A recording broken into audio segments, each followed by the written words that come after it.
Hello, good morning every student.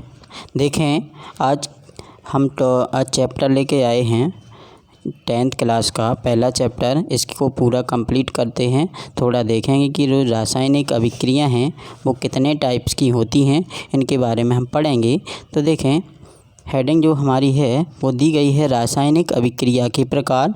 तो इसमें जो पहला प्रकार है संयोजन अभिक्रिया। संयोजन मतलब क्या होता? जोड़ना। क्या होता? संयोजन अभिक्रिया का मतलब क्या होता?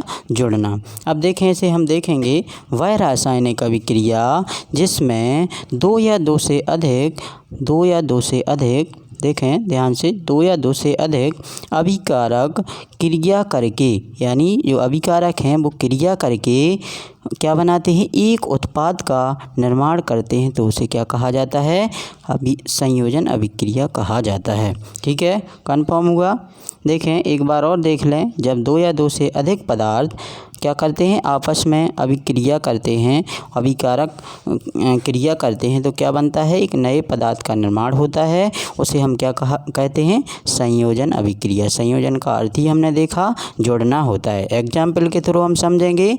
जैसे कि कार्बन और ऑक्सीजन ने जब क्रिया करी तो क्या बना? CO2 यानी एक कार्बन डाइऑक्साइड गैस के रूप में हमें क्या हुआ? प्राप्त हुआ। यानी जब कार्बन को ऑक्सीजन की उपस्थिति में क्या किया जाता है? जलाया जाता है, तो हमें क्या प्राप्त होता है?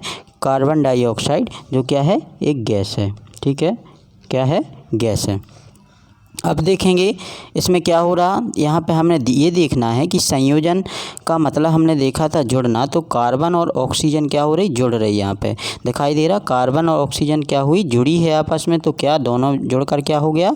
CO2 का क्या हुआ? निर्माण हुआ। ठीक है, इसके बाद हम देखेंगे एक और एग्जाम्पल के थ्रू कि जैसे देखो, जो CaO हमने पढ़ा था कि CaO होता क्या है? तो बिना बुझा हुआ चूना होता है। क्या होता है? CaO क्या है? ये बिना बुझा हुआ चूना। अब बिना बुझे हुए चूने को जब जल से क्रिया कराई जाती है, किससे क्रिया कराना है?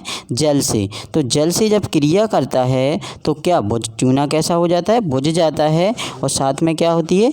हाइड्रोजन जो होती है, जो गैस निकलती है। तो अब हम यहाँ पर बात करें कि बुझे हुए चूने का फॉर्मूला क्या है? तो CaOH होल ट्वाइस। ठीक है, इसके बाद हम देखेंगे यहाँ पे भी हमने दिखाई दिया यहाँ पे कि संयोजन, इसमें भी बिना बुझा हुआ चूना जब जल से क्रिया करके क्या बन रहा?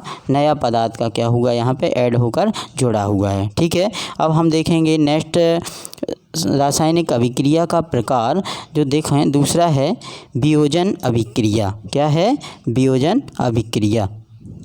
क्या है?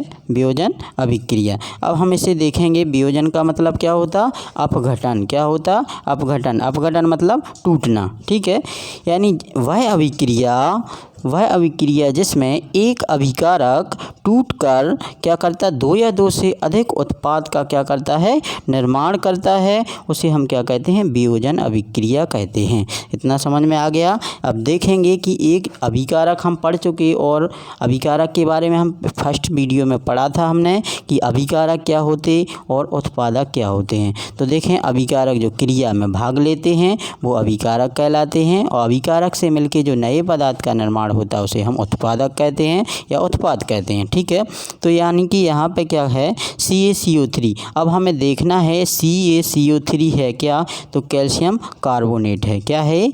कैल्शियम कार्बोनेट, यानी चूना पत्थर है। क्या है? चूना पत्थर। जब चूने पत्थर को क्या किया जाता? डेल का मतलब होता है, यहाँ पे चिन्ह दिखाई दे रहा, इसका मतलब है गर्म होना। यानी जब हीट दी जाती है या गर्म किया जाता है कैल्शियम कार्बोनेट को, तो हमें क्या प्राप्त होता है? बिना बुझा हुआ चूना यानी CaO प्राप्त होता है। और प्लस साथ में क्या निकलती है? क्या निकलती? CO2 गैस निकलती है। ठीक है, तो इसमें हमने देखा एक अभिकारक क्या था जी? एक अभिकारक CaCO3 था। उसे गर्म करने पर हमें दो चीज़ें प्राप्त हो रही हैं। CaO प्राप्त हुआ और CO2 हमें गैस के रूप में दो प्रोडक्ट क्या हुए? प्राप्त हुए।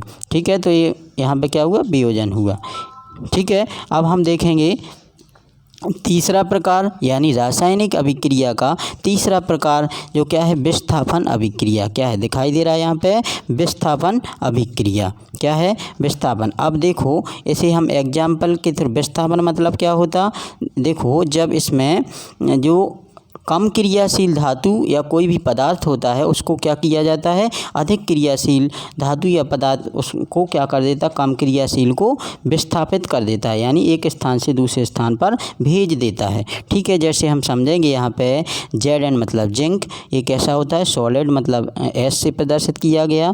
जिंक ने जब किससे क्रिया कराई जाती है, CuSO4 यानी कॉपर सल्फेट से, ये कैसा होता है, CuSO4 एक्वाटिक फॉर्म में होता है। इक्वल टू क्या बना, ZnSO4 प्लस Cu, यानी जो Cu था, कॉपर था, वो कम क्रियाशील था Zn से, तो इसे क्या किया गया है, यहाँ पे विस्थापित किया गया है। दिखाई दे रहा है Cu जो कैसा है, कॉपर है, जो सॉलिड होता है यानी ठोस होता है। Zn ने किससे क्रिया की, Zn यानी SO4, जो Zn होता है वो किससे क्रिया करता है, सल्फर, ठीक है, सल्फर से क्रिया करता है, क्या बना है, ZnSO4 का निर्माण किया। इसमें जो Cu था, Cu क्या हो गया, विस्थापित होके आ गया बाहर। तो ये हो गया हमारी कौन सी रासायनिक अभिक्रिया प्रकार, विस्थापन अभिक्रिया। तो यहाँ पे समझ में आ गया। इसके बाद रासायनिक अभिक्रिया का चौथा प्रकार हम लेते हैं द्विविस्थापन अभिक्रिया। क्या लेते हैं, द्विविस्थापन अभिक्रिया। तो इसकी हम डेफिनेशन जानेंगे कि द्विविस्थापन वह अभिक्रिया होती है जिसमें आयनों का आदान प्रदान होता है। क्या होता है, आयनों का आदान प्रदान होता है, उसे हम क्या कहते हैं, द्विविस्थापन अभिक्रिया कहते हैं। आशा करता हूँ कि ये वीडियो आपको समझ में आ गया होगा। ठीक है, धन्यवाद।